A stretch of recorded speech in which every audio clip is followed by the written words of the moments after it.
নমস্কার আর রাধে রাধে সবাইকে। বলো তো কোথায় যাচ্ছি? চলে এসেছি আমরা পানিহাটি ঘাটে।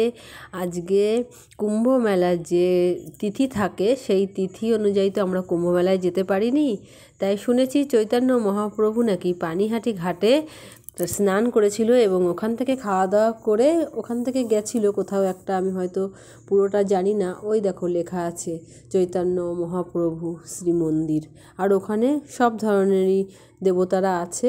আর সেখানে থেকে আমরা সবাই নমস্কার করে চলে এলাম ঘাটে।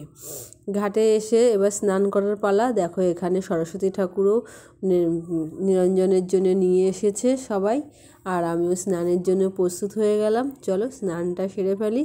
আর গঙ্গায় স্নান করতে কে কে ভালোবাসো অবশ্যই বলো, আমি কিন্তু অনেক বছর পরে গেলাম। আর ওইদিকে দেখো সরস্বতী ঠাকুর বিসর্জন দিচ্ছে। বিসর্জন বলতে নেই, তবুও সরস্বতী ঠাকুর তো এইভাবে দেয় না, তাও ওরা দিচ্ছে, হয়তো গঙ্গার পাড়ে এসে রেখে যাবে। আর আমি একে একে করে নেমে গেলাম। এবার তখন এত সুন্দর জোয়ার এসছে, এবার ঠান্ডাও জলটা, এবার আমিও ভয় পাচ্ছিলাম একা একা, আর এত ঠান্ডা। তখন আমি পুরো, আজকে তো 2টো কততে লেগেছে, 2:30 হয়তো একটা যোগ আছে স্নানে, সেইটা লেগেছে। আমি ওই 2টোর 2:30টার পরেই স্নান করেছি, 2:45 নাগাদ। আর খুবই সুন্দর লাগছিল। আর কে কে পানিহাটি ঘাটে গেছো অবশ্যই বলো আমাকে। আর ঝপঝপ করে আমি দেখো 3টে ডুব দিয়ে দিলাম।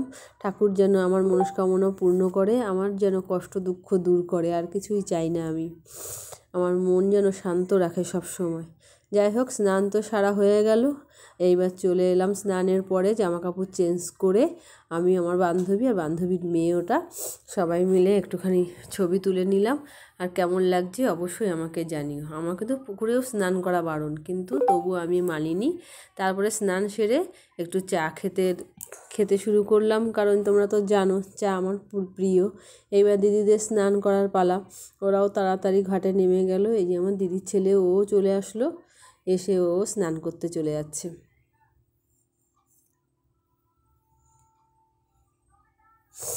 এবার তাড়াতাড়ি ওদের জামা কাপড় চেঞ্জ করে 2 দিদি আর 2 দিদির 2 ছেলেকে তাড়াতাড়ি রেডি করাচ্ছে, কারণ তখন অলরেডি 3টে বেজে গেছে আর যোগ আছে 3:15-20 পর্যন্ত। সেই জন্য ওরাও জলদি জলদি স্নান করতে নেমে যাচ্ছে। আর এখন ভালো জোয়ার চলে এসছে, কি রানিং জলের ভীষণ স্রোত চলে এসেছিলো। এবার ওরাও, আর দেরি হয়ে গেছে মানে 3টের পর মানে তো ভালোই একটু। আর আজকে রোদটাও উঠেছে খুব সুন্দর, তাড়াতাড়ি স্নান সারছে। আর ওই দেখো ওরা মানে জলেই নামতে চায় না, আমার দিদির ছেলেটা ওকে জোর করে মানে জলে নামাচ্ছে, মানে ওর সঙ্গে যুদ্ধ করে স্নান করানো হচ্ছে।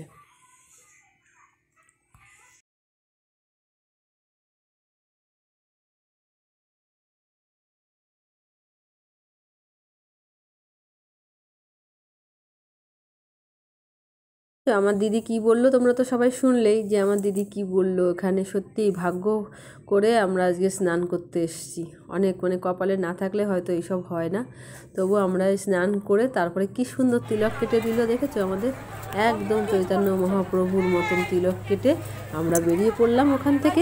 টাটা সবাইকে।